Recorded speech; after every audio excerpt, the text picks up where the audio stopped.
Grand Prix on pole position for the first time in 2021. Frenchman Johann Zarco joined on the front row. Aprilia's first front row start in over 2 decades. He goes from third. Then it's Miller.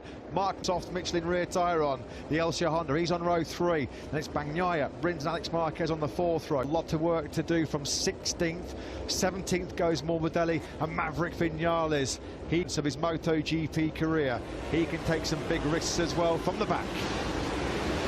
To the riders in pole, but who will reign at the ring? Will it rain? Well, normally that's a foregone conclusion. It's been Marc Marquez, as we mentioned, 10 successive on a Yamaha back in 2009. There was the live championship pre-Germany. Fabio Quattroaro in second place. The top 2 men in the rankings, the top 2 men on the grid. There are your circa about 1 man. It's been the Marc Marquez show around this 3.7-kilometre sack ring. There's Pecco Bagnaia. Can he bounce back into action and find the podium here today? GP era for Aprilia. Can Aleix Espargaro now get his first podium since the day where Aprilia finally get their first podium in the modern 4-stroke? It's based on Miguel Oliveira's brilliant speed and consistency in FP4 yesterday. Lock-to-shot device. MotoGP 2021 has been quite the spectacle. What?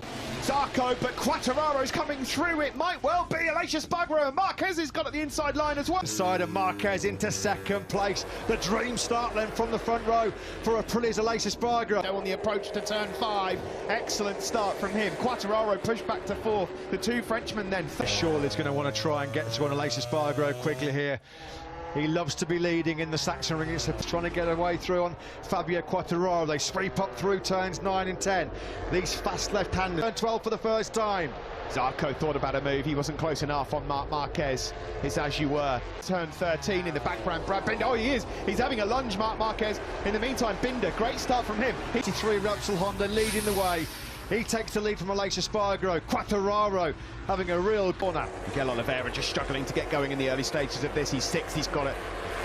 His teammate all over this to 12th. His teammate Lecuona up to 15th as well. Disaster for 2 of the Yamahas. Vinales started P20. Pink turn 7 for the second time, and he leads in Germany. Here's the move into turn 13 from... He's got that feeling back. This is the battle for second then. Zarco just behind him. He'll be... Have a look! He's through! Brilliant from Aleix. Nothing wrong with Aprilia's corner speed. Aleix Espargaro's touched upon that all week. He made this move on the previous lap. He's made it again. Twitchy by Aleix Espargaro's Aprilia. Oh no, look at the Ducati power. He's got the inside line now. Can he get through? No. Look at Miller again up the inside of Fabio Quattroaro. Mistake. He did a 125 flat. That's dumped him to the back of the pack. Mir's up to 12 for him to do. Alex Rins, his teammate, a bit further up in 8th. Martin 9th. Nakagami at the moment not really doing anything with that side. Espargaro be close enough to retaliate on Marquez down the hill into turn 12, just like he did last time around. To climb up towards turn 10. Looking back from Aleix Espargaro to Johann Zarco. Espargaro was quietly trying to find a way through, but it's that familiar sight out front. It's like rolling back the years here. Mark down the hill into turn 12, so lap 3 to be completed. It will be Marc Marquez who sets the quicker than Espargaro behind him. Further back there then Fabio Quattroaro, not where he wanted to be. Right, Steve, about Binder, he was the real hard charger. He is a Sunday man. He got the gloves off very early on. He's right on the so far. Started P6. He's circulating in 6th place right now. Jack Miller in 4th, the board with the Aussie now. This is the area where Miller was suffering throughout the weekend. Second side of the tyre, the wheel spin. Miller just couldn't get that rear tyre hooked up. He was brilliant in sector 1 all weekend. Now Aleix Espargaro, Marquez just that little bit later on the brakes, but again there, it looked like the Aprilia man had the better place. Yamaha not where they want to be across the board. Yeah, Oliveira's got into his groove now. He just sets quicker than the race leader, Marc Marquez. That's why he was able to comfortably ease on through Quattroaro. All-time lap record set by Marc Marquez. Oh dear, what's happened here? Alex Marquez and Danilo Petrucci have had... Marquez, not the time for Petrucci to be chewing dirt. He needs results to keep his seat in that case. Of course, as you'd expect, completely conflicting opinions. Danilo Petrucci, he's not had the best of luck this week. We just saw further back on Jack Miller. We're on board with him now. Will we see the nose there of Miguel Oliveira? Maverick Vinales is going to be frustrated again. The only men that are quicker than him on circuit right now are the men in 22nd place left. That early mistake dumped him to last. Across the line, Quattararo, Alex Rins doing a great job in the early stages of this one in 8th as well. We've got all 6 manufacturers. Martin is holding off Joan Mir. Mir's getting frustrated in 10th place. Yeah, guys, looking at the times, they're doing between half and 3/4 of a second slower than faster than that yesterday with 20 laps on. So I really think Mark's got to the front. For that, Simon. Also, to add to that, some of the guys that have got the better pace are mired behind other bikes. Salvador has crashed. That's going to move Morbidelli and Vinales at one spot. He would old tumble for the Aprilia man. Lap 6 completed. Marquez and Aleix Espargaro exchange. Then Quattararo just cannot find a way through on the Monster Energy Yamaha rider. Rins is still there.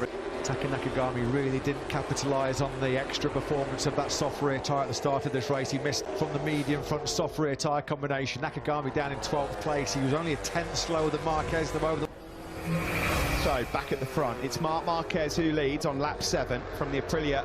The Ren Twitchers on this lap from the Pramac Ducati rider. Has just cut him maybe a 10th or 2 adrift now of Aleix. Espargaro in 11th, Nakagami in 12th. They're doing 1:22.2s. They're all running identical pace. How long before the cream rises to the top, though? Jack Miller, what a lunge that's wide, but that's brilliant. Jack Miller, the Aussie, just seeing the door open there from the Frenchman Johan Zarco, and he's just a few spits, and they're not going to disrupt this German Grand Prix. Pecco Bagnaia is having an absolute night. Just running out of momentum here. He's in 15th right now. Bagnaia, he's a second behind Rossi. He won't be spooked by it. There might be others that are. That did not go to plan. That start for Marquez. Straight up the inside, sat up Quattararo. He lost momentum there as well. Let's look at it. Quattararo got the initial jump, didn't he? And then Aleix Espargaro got up the inside of him, and then Marquez to be aggressive. Meanwhile, the riders have just shot past us in the commentary box. At the front, you can see here, Jack Miller now is eyeing up a move on Aleix Espargaro through on Jorge Martin and has moved up into 9th place. Yeah, he had to work hard for that pass. He had to be paid. White flag has been displayed. Now that means that at any point now you can come in to change for wets if you are playing into the hands of Joan Mir, who found something this morning. He'll be able to see the leader and he'll be thinking, hang on. It's almost a second out of nowhere. Over the line, Marquez was leading by just a 1/4 of a second to go for it now, potentially with rain coming. He's a second clear of Aleix Espargaro out of nowhere. He had to the white flag with the red cross. Rain falling. Yeah, you can see the spots are on the camera lens. On the curbs, there are spots of rain falling, and he slings it up the inside on the curbs, Miguel Oliveira. Yeah, just when he's losing places, hand over fist. The spots of rain just seem to be disturbing the Aprilia man. Alex Marquez. So Marc Marquez has got his head down here now. He's 1.5 seconds clear of just nobody more is managing tyres anymore. They're just saying, let's use them up before it rains. Close enough to get through on Jack Miller. Marquez aware that if he builds up the judging, changing track conditions, Quattararo fires up the inside of Zarco in the final. Really not comfortable with the rain falling in this early stage. And the approach now then into turn. Make hay while the sun shines, I think is the quote. He's now 1.7, looking to find a way through just up ahead there. You could see a couple of spots on that camera lens, couldn't you? You see, this is the difference. Espargaro. What's happened? Oh, no, sorry, they were getting Marquez's spare bike ready, weren't they? Yeah, I was just panic. I thought initially there, for the scenario. Marquez does not care one jot about the championship. He's not a contender, so he can throw a call. A mistake now could be really costly. Here he comes up the inside. Nice. Yeah. He's been lining that one up. The dress rehearsal came a bit. Of course, that wrist, let's not forget, he won't want to take any big risks. He's dropped to 11th. So Mir's up to 8th. As we start lap number 12. We're nowhere near halfway at the moment.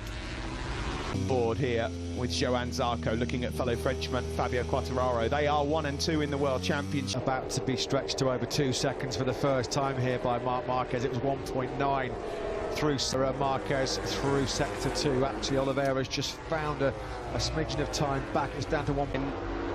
They might face even more trouble in the latter stages of this Grand Prix, trying to make all pans out. There's Quattararo then still ahead of Zarco in the battle for 5th. Binder behind them, Mir in 8th, Martin almost 3 seconds out of contention. Oliveira's just set the fastest lap of the race. 100th quicker than Marc Marquez ahead of him. The fan wall. 8 could probably win this one. Here is Miguel Oliveira, then a 22-0. Yeah, the question mark's going to be, has he let Marc Marquez just get away? Mapping to preservation mapping, just to soften the power. We expect with about 10 laps to go is where the significant drop-off will be. A punishing race for Michelin. It's all about who can manage the left grip. In this Grand Prix, there's Juan Martinez doing a great job, the rookie 9th at the moment, ahead of pole.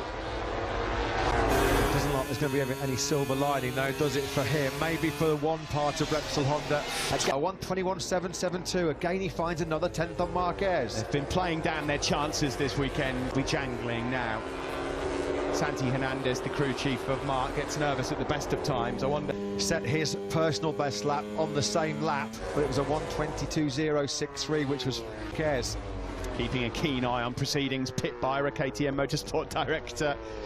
It's been a second, Binder in 7th place for the Red Bull KTM factory riders. 1.8 the gap up towards turn 13 to tick off another lap. It will be now 14 laps. He responds to Oliveira's fastest lap with his own, a 1:21.772.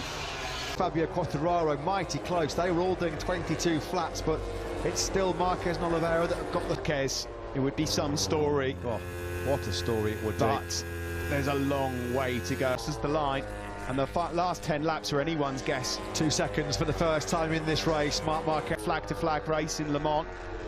You won't want to remember that one too fondly, of course, crashing out twice in the ring, and the undisputed king of the ring is on course at the moment to do it again. Marquez in 2021 he's fighting back to full fitness after that career-threatening injury. Again, these two just keep exchanging fastest laps of this Grand Prix, and the gap. There is Miller, Lacia Spargaro, Quartararo, Zarco at the moment in 6th. Quickest lap is a 21.7. Marquez is just a fraction slower, so the gap just doesn't really deviate. It's lap 8 or 9. Marc's been able to manage that gap quite comfortably at the moment, although of course we've still got to get to Marc's teammate just up ahead of Pecco Bagnaia and Alex Rins, who from him, Nakagami's not really done much with that soft rear. Rossi's there in 14th place. Not running bad. You would expect to see Rossi a bit further ahead than this. He's into the late 22s at the moment. He went for at the moment because he's in 5th place. Rossi's 14th. Matching lap times at the front again, but to get that gap down to under 1.7 seconds. There are two Yamaha men really struggling. Maverick Vinales with Suzuki in 2015. In fact, he's only ever once finished outside of points. Once in 17th he was. Well, there's not just a gap forming here at the front in terms of this 2 second now is falling away. Cannot maintain the pace to keep up with Miguel Oliveira. However, we remember in the first 2 sectors, that's where he's able to take those crucial couple of tenths out of Oliveira, and then Oliveira taking the KTM at the moment has just got that little bit of better edge grip. Alberto Puig, round of applause. It's the World Championship leader. Here comes Binder up into 6th place ahead of Zarco, but he's really wide, and he points potentially surrendered here by Zarco. He's really struggling at the moment. This was the move for the World Championship leader. He needed to do that. Could up for grabs here because Miller's dropping into the sort of mid-22s, quite working out a plan to get on par with Miller and then work out a plan to pass him as well and secure what we're like. Sector 3 is where the KTM is better. It just seems to be managing the rear tyre, the rear grip better through on Zarco in the battle for 6th. Across the line we go, a 21.8, 3 tenths quicker that time, Miguel Oliveira. Yeah, that's impressive. Marquez then back in the 22s.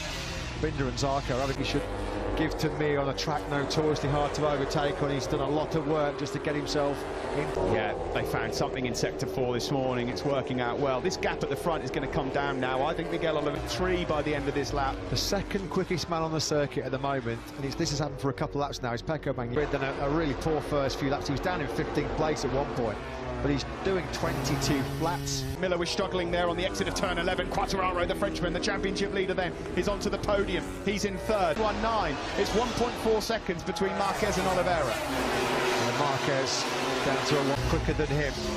11 laps to go, so we're 1 lap away from where it's really all about time. He couldn't find his way around. Steve, the quickest man on circuit right now, you keep mentioning is Bagnaia. In terms of race pace on Friday and Saturday, particularly in FP2 and FP4, he was running the eye, but he's paying so much for that heavy traffic in qualifying yesterday. If he'd have been on the front row, if spots. The Italian with 11 laps to go. He might still get something on offer though. There's a big group of riders up ahead of him I can still be a part of. There's still lots to play for in here, and out front the gap's going to come down again. 4 or 5 laps in a row now where Oliveira's nibbled time away from Marquez. It's further back. There is Bagnaia involved in this group. He's got to put a move on Martin super quick. This lap, it has to come this lap if he's got any. Quartararo trying to get into his mode. He was putting in lots of 121s yesterday in this race. Just a bit further behind there, Brad Binder now a pest to Aleix Espargaro trying to get through. Because there's a freight train gathering behind him. Led by Aleix Espargaro, Binder's there as well, Zarco. It had to come at this stage to give himself any kind of chance to find his way back into contention. 8 from winning, but the gap again is another 10th gone. It's going to be some late pressure here. For pressure, we're about to find out how he can handle it here now in Germany. He is on course right now with consecutive victory for Honda, who've had a nightmare over the last 18 months or so. That's not been bad pace. Very, very close to that indeed. Again, Marquez, he's just able to take a 10th.5 out of Oliveira. The Honda, the turning of the Honda in those gnarly first couple of sectors is working better than the KTM, but it's the rear grip of the KTM. Though 3.7 seconds further back, Fabio Quartararo and this huge bundle of riders. Bagnaia will be a part. He cannot watch. Well, they know what's coming. It's normally the Jaws music the other way round. Yeah. Marquez has got to try and keep his cool because this Portuguese man with so much confidence flowing through his veins is going here. Yeah, and once Bagnaia got through on Martin, he was able to immediately drop back straight into the 21. Do you know what? Bagnaia is so hard to overtake around this Sachsenring circuit. He has got podium pace unquestionably. Well, there's an out to be something. Cracking ride by Binder. He was last at the end of FP circuit on a MotoGP bike, not an easy task, but he always finds something. At 2 o'clock, the inside he goes. In the meantime, out front, the gap maintained at 1.1 between Marquez. Section that Oliveira's been just a slightly quicker man. He was in there 129s himself again. Up 1 second's time in his pocket as well. 7 laps to go. Pressure building up ahead. 7 laps to go, but it's a short circuit out front. 1.1 through sector 1. Marquez leads. In time if he goes on to win this one. What are we watching here? A replay into turn 1. Has he just gone into 2? But it's sector 3 and 4 you need to keep an eye on. Alberto Puig to Takeo Yama. So it's going to be under a second, you'd feel, over the line. Turbulent times for Marc Marquez and HRC since they returned to the Premier Class in 1982. Winless since Marquez's triumph in Valencia. Quicker, just under a 10th faster than Marc Marquez as we start lap 25. Right now, Marquez is doing a great job under pressure here, given everything that's gone on over the last year, he is such a steam train. You could see Marquez on the gas through turn 6 and then down the hill. It's starting to spin up. Has he got enough life left in it again there on the throttle? He has another moment. How much life has he got left in it to hold Oliveira at bay? It's the man of the era versus the man of the bike. On the approach to turn 13, Santi Hernandez there. Marks. Alberto Puig continuing to egg his man on. It's under a second. It is under a second. Marquez can maintain this, he'll hold on. Stunning performance this by Pecco Bagnaia. 10 laps ago the guy was 5th. He's been supreme. He's now up into 7th place, found a way through on that last lap against Mia. And that we've said it so often in MotoGP. Getting into Q2, prick the ears up of Miguel Oliveira. Again through turns 8 and 9, you could see that Repsol Honda. He's running out of grip here big time on that rear. Here is Quartararo. He would got bigger problems at the moment as well. He's dropped to 8, in this race. Here comes Marquez then. 4, did well. A good response on that lap from Marc Marquez. He's riding out of his skin at the moment, Marquez. Oliveira has thrown absolutely everything at him here. He can't do any more than Miguel Oliveira. He's ridden an absolutely fantastic centre and around the world, typing up the biggest comeback story in MotoGP. Ready to spoil all of that. Well, there's been some great motorcycling comebacks. You think of a Supersport 300 winner last weekend after such a serious back injury. Miguel Oliveira used too much tyre in pursuit of Marc Marquez because the gap's gone over a second again. And yeah, we'll keep a very close eye on it. Pit Byra, KTM Motorsport director. There's Takeo Yokoyama. We were thinking about how Marquez was under pressure from Oliveira, but likewise, Marquez's pace has broken that resistance because there was a big gap, significant gap on that last lap between the pairs. It's 1.5 is from him. He's through on Jack Miller. We had KTM second and third. Excellent from the Spargaro, and he might even have something to say about his teammate up ahead as well. Bagnaia was doing information. He knows he was going to be quick at this stage of the race. He's just been waiting for everybody else's tyre to drop off a cliff. Looks like he's finally broken Oliveira's resistance. The gap now is up to 1.5 seconds, still through. Last July, when we returned to MotoGP, it wasn't to be. It's been a sorry story. It's been a sad one. He had an emotional return in Portimao. The comeback king, the king of the ring. He's on for another one. He's undefeated run. And 3/4 of the Sachsenring circuit left. And he's up to 2 positions. He gets the job done. This is Binder finding her way up to 4th place ahead of Jack Miller. What a ride. Games on the podium in Germany. But he's done an outstanding job to come from the 5th row. Nation to come back to compete. He worked so hard in that test in Catalonia. He wanted to be ready for this. Climbs over the hill and crosses the line. He's got 1 lap left. And what Marquez? He has been through some of the darkest days you could imagine. Worried about what's gone through over the last 11 months or so, but nearly 600 days after his last fairy tale victory here in the Sachsenring. Alberto Puig looking on. He's had some tough times and he can't believe it. The Repsol Honda guys better get ready on the edge of pit wall. Their man's coming home. This is as well. There's going to be a few tears down in that Repsol Honda garage because Marc Marquez, what a comeback, what a return, what a race, what a world champion. Oh, the king of the ring, Marc Marquez wins here in Germany. Sporting story. It is 11, it is heaven for Marc Marquez. Can you believe it? His own eyes. Incredible scenes, incredible. Shout out to the KTM guys and more emotion here, tears from Takeo Yokoyama. You have never seen that before. And Alberto Puig. Losing streak since returning to MotoGP in 1982. That's all ended. See it in his eyes on the grid that he wanted this one. Win nothing, and quite rightly, he will set off the fireworks here. And there will be fireworks going on in the lap to finish in 5th. He'll be wondering what might have been. But all of the headlines, and quite right, congratulations to him. Congratulations to Alberto Puig. He's with Simon. Alberto, he's getting hugs from the whole team. Well, I'm super happy for Marc and for the team and for Honda, and I mean, he deserves this win. And Marquez, the 28-year-old, he takes his 83rd Grand Prix victory. He would ever get to soak up special moments like this again. As we mentioned, 500. The media, the fans at home, everybody that's associated or watches MotoGP will have thought last dance from Marc Marquez. Well, he's dancing again now. And you can just seem to letting his emotions show in public. But you can totally understand why